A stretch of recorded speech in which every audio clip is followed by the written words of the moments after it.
सार्वजनिक भाषण के दौरान अचानक एक रिमोट कंट्रोल हवाई जहाज मंच के ऊपर आकर फट पड़ा। नवनियुक्त प्रधानमंत्री की मौके पर ही मौत हो गई।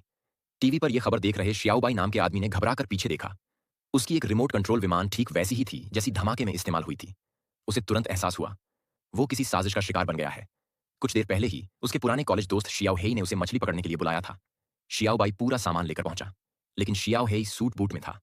उसके हाव भाव देखकर भी शियाओबाई ने कोई शक नहीं किया। शियाओ हेई ने उसे पानी की बोतल दी। एक घूंट पीते ही शियाओबाई गहरी नींद में चला गया। जब वह जागा, शियाओ हेई हेडफोन लगाकर बीटल्स का गोल्डन स्लम्बर सुन रहा था। शियाओबाई हैरान था। मैं इतनी जल्दी सो कैसे गया? गुनाह के बोझ में दबे शियाओ हेई ने आखिर सच बोल दिया। उसकी पत्नी जुए में भारी कर्ज में डूब गई थी। किसी रहस्यमयी शख्स ने कहा था, बस शियाओबाई को यहां बुला लो और उसे 12:30 तक रोके रखो तो तुम्हारा सारा कर्ज माफ। शियाओ हेई ने अपनी गाड़ी के नीचे देखा। वहां एक बम लगा हुआ था। अब उसे समझ आया कि शियाओबाई को एक बड़े राजनीतिक षड्यंत्र का बलि का बकरा बनाया गया है और उसे चुना गया क्योंकि वो कभी एक मशहूर अभिनेत्री की जान बचा चुका था। इसलिए उसका चेहरा मीडिया में पहचाना जाता था और प्रधानमंत्री की हत्या के बाद उसका नाम फैलाना आसान था। थोड़ी देर में वाकई धमाका हो गया। दो पुलिस वाले सीधा उनकी गाड़ी की तरफ बढ़े। शियाओबाई संदेह और डर के बीच धीरे धीरे नीचे उतरा। तभी पुलिस ने बंदूकें तान दी और अचानक गाड़ी स्वयं चल पड़ी। धमाका! शियाओबाई किसी तरह जान बचाकर भागा, लेकिन अब वो एक आम डिलीवरी बॉय से प्रधानमंत्री का कातिल बन चुका था। वो नहीं जानता था कहां जाए।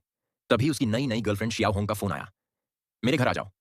वो पहुंचा, पर देखा दरवाजा खुला था और शियाओ होंग घर पर नहीं थी। टीवी चालू किया। हर चैनल पर दंगे और विस्फोट की खबरें चल रही थीं।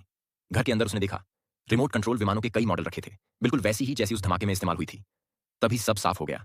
शियाओ होंग ने उसे फंसाने के लिए ही रिश्ता बनाया था। इतने में पुलिस भी पहुंच गई, पर शियाओबाई पहले ही भाग निकला। मॉल में लगी टीवी स्क्रीन पर चल रहा था, पुलिस ने शियाओबाई को अत्यंत खतरनाक आतंकवादी घोषित किया है। अब उसे एहसास हुआ जो लोग उसे फंसा रहे हैं वो बहुत ताकतवर हैं। शहर का सारा पब्लिक ट्रांसपोर्ट बंद था, तो वो एक अजनबी की कार में लिफ्ट लेकर अपने पुराने दोस्त शियाओये के घर पहुंचा ताकि वहां छिप सके। सालों बाद मिले शियाओये के रवैये में ठंडक थी। उसी वक्त शियाओये का फोन बजा और शियाओबाई टीवी देखने लगा, जिसमें पुलिस ने सीसीटीवी फुटेज जारी की थी। वीडियो में रिमोट कंट्रोल विमान उड़ाने वाला आदमी शियाओबाई से हूबहू मिलता था, पर शियाओबाई जानता था वो नहीं था।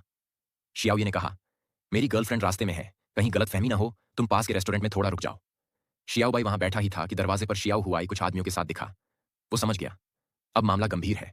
वो भागने लगा, पर सामने वाले ने हेडफोन लगाए, बंदूक निकाली और निशाना साध लिया।